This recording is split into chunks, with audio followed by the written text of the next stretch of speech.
जय गुरुजी, शुक्राना गुरुजी। Empire state से गुरुजी के स्थान पर चलते हुए एक अद्भुत सुख का आभास हुआ।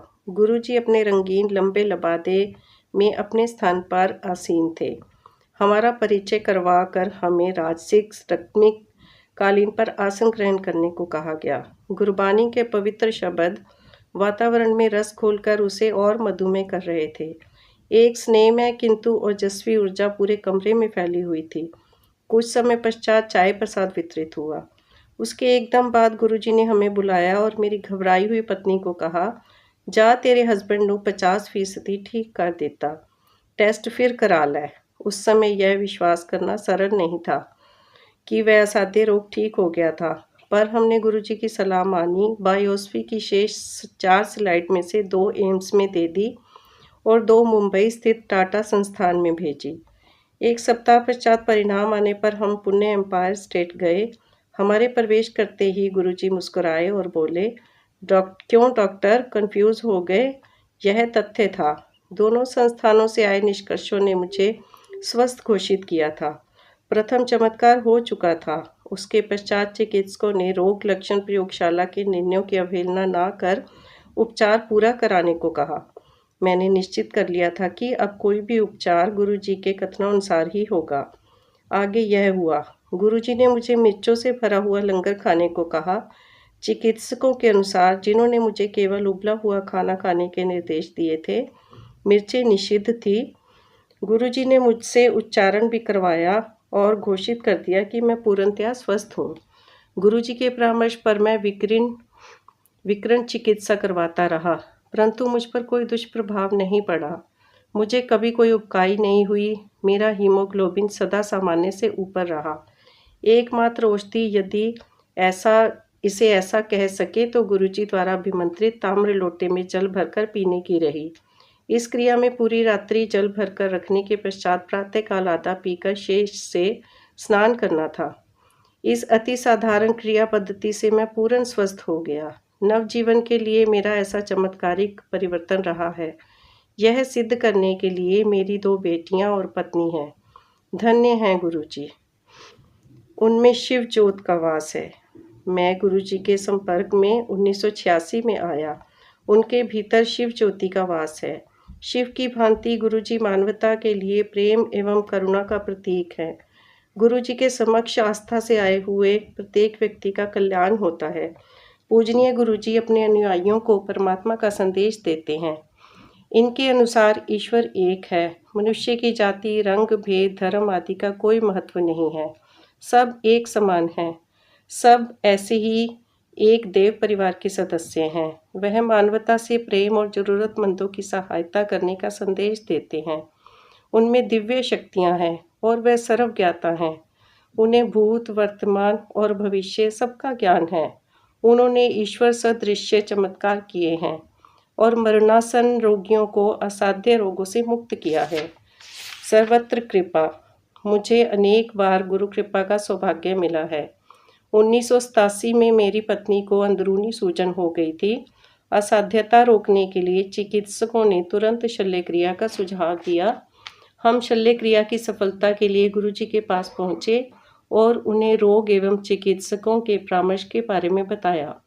गुरुजी ने उसे अमृत देकर कहा कि शल्य क्रिया की कोई आवश्यकता नहीं है। गुरुजी में निष्ठा होने के कारण हमने शल्य क्रिया नहीं करवाई।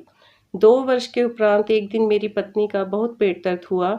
चंडीगढ़ के सर्वोत्तम चिकित्सालय द्वारा परीक्षण में सूजन का कोई प्रमाण नहीं था, वह केवल उदरशूल था। गुरुजी 2 स्थानों पर एक साथ। 1992 में मेरी माँ बहुत बीमार हो गई और चेतना खो बैठी थी। 65 वर्ष की आयु में उनके जीवित रहने की संभावना बहुत कम थी। 28 फरवरी को जब मैं अपनी माँ के कष्टों को नहीं देख पा रहा था, तब मैंने मन ही मन गुरुजी से, जो उस समय जलंधर में थे, आकर उनको शांति देने के लिए प्रार्थना करी। उस समय सांझ के 6:30 बज रहे थे। मेरी प्रार्थना करने के कुछ ही क्षण बाद गुरुजी ने सामने के द्वार से, जो अंदर से बंद था, प्रवेश किया। हम उनको देखकर आश्चर्यचकित थे। गुरुजी ने मेरी पत्नी को एक गिलास में जल लाने को कहा, जिसे उन्होंने अभिमंत्रित किया।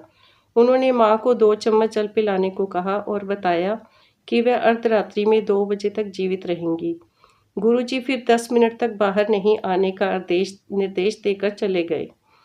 उस अंतराल के बाद हमने बाहर आकर पुलिस द्वारा नियुक्त पहरेदार से गुरुजी के बारे में पूछा तो उसने अनभिज्ञता व्यक्त करी। उसके अनुसार कोई भी अंदर नहीं गया था। मैंने तुरंत जालंधर फ़ोन किया तो मुझे बताया गया कि वह तो उस समय जालंधर में संगत में बैठे हुए थे। उसके बाद हमने माँ को जल पिलाया और गुरुजी के कहे अनुसार रात को 2 बजे उन्हें मोक्ष प्राप्ति हुई। अतः गुरुजी एक ही समय 2 स्थानों पर थे, जालंधर में संगत में और हमारे घर पर। शिव दर्शन। मेरी पुत्री भी गुरुजी की भगत है। 1998 में गुरुजी चंडीगढ़ के सेक्टर 33 में रहते थे। जब मेरी बेटी गुरुजी से प्रार्थना करती थी तब वह शिव दर्शन की कामना करती थी। एक दिन प्रातः उठने पर अपने कक्ष में गुरुजी के सब चित्र शिव रूप में परिवर्तित हुए देखकर वह चकित रह गई।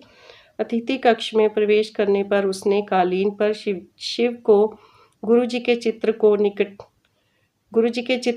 निकट बैठे हुए देखा। उस समय उसने हमें दर्शन होने के समाचार नहीं सुनाए। संध्या को हम गुरुजी के दर्शन के लिए गए। गुरुजी के निकट जाने पर उसे गुरुजी की मुखाकृति के चारों ओर अद्वितीय प्रकाश दिखाई दिया और वह उसकी प्रबलता सहन नहीं कर पाई। यह देखकर वह मंत्रमुग्ध हो गई और जोर जोर से रोने लगी। उसने गुरुजी में शिव का अनुभव किया था। हमने गुरुजी से उसकी इस अवस्था का कारण पूछा। उन्होंने उत्तर दिया कि वह शिव दर्शन के लिए प्रार्थना करती रही थी, अतः उन्होंने उसकी मनोकामना पूर्ण करी थी। उपचारात्मक जल। 28 अप्रैल 1998 को स्नान कक्ष में गिरने के कारण मेरी 3 पसलियां टूट गई। मुझे चिकित्सालय में प्रविष्ट करवाया गया। 15 मई को मुझे लखनऊ के पीजीआई में भेजा गया। पराश्रव चित्रण और ईसीजी परीक्षण के परिणामों से मेरे हृदय को क्षति होने का प्रमाण सामने आया। हृदय पर छाया बनी हुई थी। 29 मई को मैंने doctor Mahesh Chandra king George medical college में हृदय रोग के विभागाध्यक्ष से परामर्श लिया तो पुण्य वही परीक्षण कर उन्होंने भी वही निष्कर्ष सुनाया। 2 जून को मैं गुरुजी के दर्शन हेतु दिल्ली आया। मैंने उनको चिकित्सकों के निर्णय से अवगत किया तो उन्होंने 1 गिलास जल मंगाकर मुझे अपनी कमीज के बटन खोलने को कहा। उन्होंने गिलास के जल से मेरे वक्ष स्थल पर छींटे मारे और मुझे स्वस्थ घोषित कर दिया।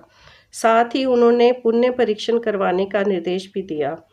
एक दिन के बाद डॉक्टर करलेप्रिया दिल्ली में सेना रेफरल और रिसर्च चिकित्सालय के विभागाध्यक्ष ने मेरा परीक्षण किया। उन्होंने भी वही परीक्षण दोबारा करें और मुझे स्वस्थ घोषित कर दिया। मेरा हृदय ठीक से कार्य कर रहा था और उस पर कोई छाया नहीं थी। पिछले परिणाम देखकर वह अचंभित हो गए और कहने लगे कि 29 मई और 3 जून की मध्यावधि में केवल किसी चमत्कार से ही ऐसा हो सकता है, अन्यथा हृदय की अवस्था में ऐसा सुधार असंभव है। लखनऊ लौटने पर मैंने वह परिणाम चिकित्सकों को दिखाए तो उनका भी वही निर्णय था। उन्होंने कहा कि चिकित्सा से यह परिवर्तन संभव नहीं है। उस समय से मैं बिल्कुल स्वस्थ हूँ। ऐसी है गुरुजी की दिव्य शक्ति। कठिन समझौते। चंडीगढ़ के सेक्टर 35 में अपने साले के साथ एक साझा भूखंड था। 1998 में उसकी आधारशिला रखने के लिए मैंने गुरुजी को आमंत्रित किया। उस स्थल पर आने के बाद गुरुजी आधारशिला नहीं रखना चाह रहे थे, पर मेरे आग्रह पर उन्होंने ऐसा कर दिया। गुरुजी ने फिर अचानक एक स्वर्ण मुद्रा प्रकट कर मुझे दी और कहा कि यद्यपि मुझे इससे लाभ होगा, साले के साथ आपसी संबंध कटु हो जाएंगे। भवन निर्माण प्रारंभ होने के कुछ ही दिन बाद उसका काम रुक गया और 1 वर्ष बीतने पर ही पुनः आरंभ हो पाया। भवन निर्माण पूर्ण होने पर हमारे संबंध बिगड़ गए और हमने आपस में बातचीत बंद कर दी। भवन के किराए से मुझे अपने हिस्से के 50,000 रुपये मिले, परंतु हमारे आपसी संबंधों में दरार होने के कारण उससे फिर किराए पर नहीं चढ़ा सके। गुरुजी के उस कथन की सत्यता 4 वर्ष बाद सिद्ध हुई। अत्यंत कठिनाई से मैं अपना भाग बेच पाया, पर मुझे लाभ अवश्य मिला। ईंधन बिना यात्राएं। 1999 में मैं पटियाला में जनपद न्यायाधीश था। गुरुजी जालंधर से हमारे पास रहने के लिए आए। उनकी वापसी यात्रा के लिए मैंने अपनी निजी कार के साथ अपने वाहन चालक को भेज दिया। कार में पेट्रोल भरवाने के बाद मैंने उसे आकस्मिक स्थिति में पेट्रोल खरीदने के लिए 300 रुपये और दिए। वापस आने पर वह मार्ग में हुए चमत्कार को बताने के लिए उत्सुक था। उसने बताया कि उसने उन पैसों से पेट्रोल खरीदकर कार में डाल दिया था। एक दिन जब गाड़ी में पेट्रोल नहीं था तो गुरुजी ने उसे कार चलाने को कहा। जब उसने बताया कि पेट्रोल नहीं है और उसके पास पैसे भी नहीं हैं तो भी गुरुजी ने उसे गाड़ी चलाने को कहा। उसने आज्ञा का पालन किया और गाड़ी चलाई तो उसकी सुई पेट्रोल भरा हुआ दिखा रही थी। वह विश्वास नहीं कर पाया कि गाड़ी बिना पेट्रोल के चल रही है। अगले 5 दिन जब तक वह गुरुजी के साथ रहा और जब भी वह उसमें बैठते गाड़ी वैसे ही चलती रही। अंतिम दिन गुरुजी ने 100 के 3 नोट प्रकट करके उसे दिए और कहा कि यह पेट्रोल खरीदने के लिए दिए गए थे। वाहन चालक करम सिंह यह लिखने के समय पटियाला में जनपद न्यायाधीश के कार्यालय में सेवारत था। कामना पूर्ति 1987 में मैं रोपड़ में सेवारत था। एक दिन समाचार पत्र में मैंने श्रीमती इंदिरा गांधी का चित्र देखा जिसमें उन्होंने रुद्राक्ष की माला पहनी हुई थी। मैं सोचने लगा, क्या गुरुजी मुझे प्रसाद में एक रुद्राक्ष दे सकते हैं? 2 मास के बाद मैं गुरुजी के दर्शन के लिए जालंधर गया। वह संगत में थे। उन्होंने प्रश्न किया कि मुझे उनसे क्या चाहिए। मैंने उत्तर दिया कि मुझे केवल उनका आशीर्वाद पर्याप्त है। उन्होंने मुझे हाथ बढ़ाने को कहा और मेरे ऐसा करने पर उसमें एक रुद्राक्ष रख दिया। उन्होंने फिर प्रश्न किया कि क्या मुझे क्या चाहिए था। उन्होंने 2 माह पहले की मनोकामना पूर्ण कर दी थी। तब से वह रुद्राक्ष मेरे पास ही है। गुरुजी से अकथित कामना भी पूर्ण हो जाती है। पुत्र रक्षा 1999 में मेरे पुत्र को एक मोटरसाइकिल दुर्घटना में बहुत गहन चोटें आई थी। उसे चंडीगढ़ स्थित मेरे मकान के पहरेदार उठाकर घर तक लाए थे। मैं उस समय लखनऊ में था। वह चिकित्सालय नहीं गया। उसने केवल गुरुजी का चित्र अपने पास रखा और दूध में हल्दी घी डालकर पी लिया। अगले दिन प्रातः उठने पर उसे पता चला कि उसकी चोटें गंभीर थी। उसके कान से रक्त प्रवाह हुआ था। उसकी गर्दन और मुंह इतना सूज गए थे कि उसे पहचान पाना भी कठिन था। दुर्घटना रात को 11 बजे के आसपास हुई थी और उसे अगले दिन दोपहर के आसपास चिकित्सालय ले जाया गया। चिकित्सक चकित थे कि इतनी देर तक बिना उपचार के वह जीवित कैसे रहा है।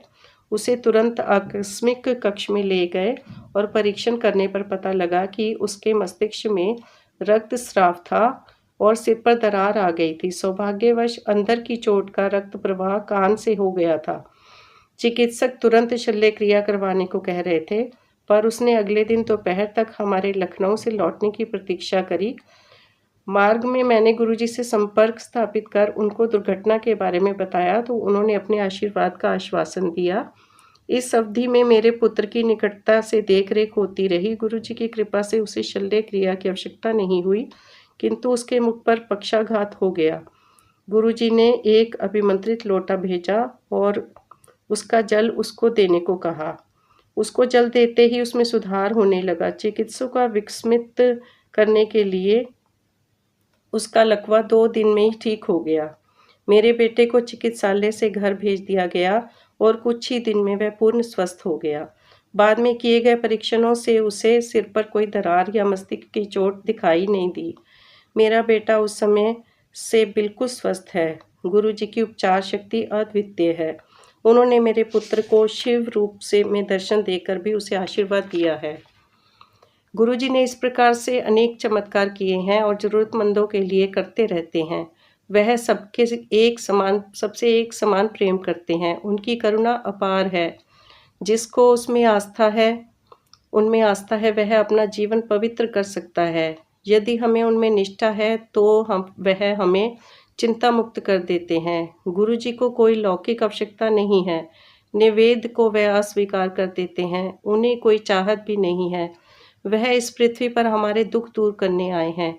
आइए गुरुजी में विश्वास कर उनके आशीर्वाद ग्रहण करें। हृदय समीप मां सदृश्य प्रेम। मेरे परिवार में गुरुजी के प्रथम दर्शन से अब तक बहुत कुछ हो चुका है उससे पहले मेरे जीवन में अभूतपूर्व अशांति थी। मेरे पिता अचेतनावस्था में 1.5 मास से चिकित्सालय में थे। स्वयं चिकित्सक होने के कारण मुझे जो समस्याएँ उत्पन्न हो सकती थी, उनका आभास था। अतः मैं कभी उनके पास से उठने का साहस भी नहीं जुटा पाती थी।